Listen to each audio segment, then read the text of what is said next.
I'm really delighted, excuse me, that Bruce Elliott is back with us, who's going to be teaching a course on the great houses of Europe. Bruce, I saw him here. Is he close? Yes, come on down.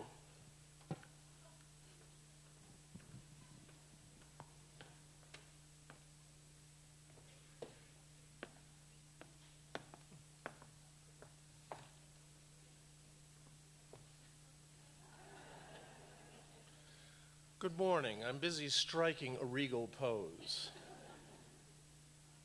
Our subject matter is monarchy.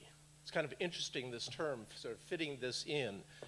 Lauren, a moment ago, was talking about singing.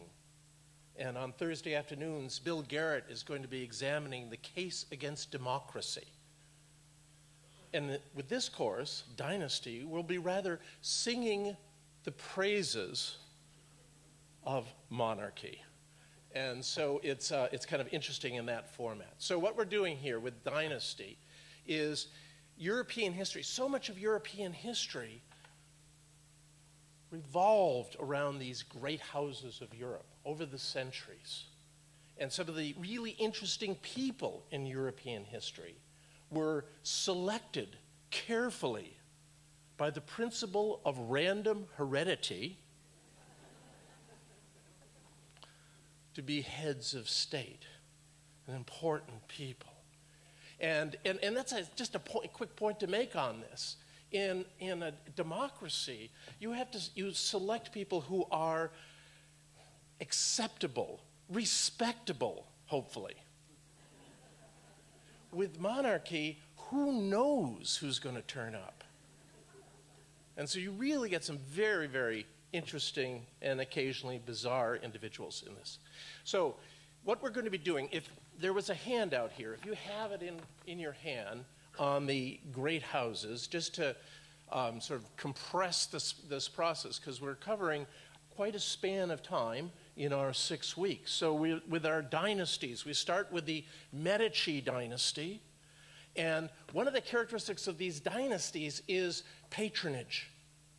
The great art, the great music over the century was often commissioned by these great houses. The Medicis were the patrons par excellence. In words that we might use today, language we might use today is, the Renaissance was brought to you by the Medici Bank. Then we move on to England, speaking of the Renaissance, where the Tudor dynasty was so important in bringing the Renaissance to Northern Europe, with the English Renaissance, and also in terms of historical movements, very much involved with the Reformation. They were responsible for creating the first Protestant country. And then we move on to France, across the Channel, to the Bourbon dynasty. France was rather different, 4 times the size of England. It was a real challenge to rule such a territory. And so the French, in order to do that, the Bourbon dynasty invented absolutism. So we'll be talking about the court at Versailles and the role it played in that absolutism. And then for the second half of the course, we move east to Central and Eastern Europe. In terms, Susan brought up the term longevity. In terms of longevity, the Habsburg dynasty supplied emperors for the Holy Roman Empire for over 500 years and lasted up into the 20th century. So we'll be doing the Habsburgs, then moving on to the Hohenzollerns, talk about a challenge in ruling. In the Holy Roman Empire, there were over 300 duchies and principalities. And the Hohenzollerns managed to meld them together and form a great empire. And lastly, we finish up with the Romanovs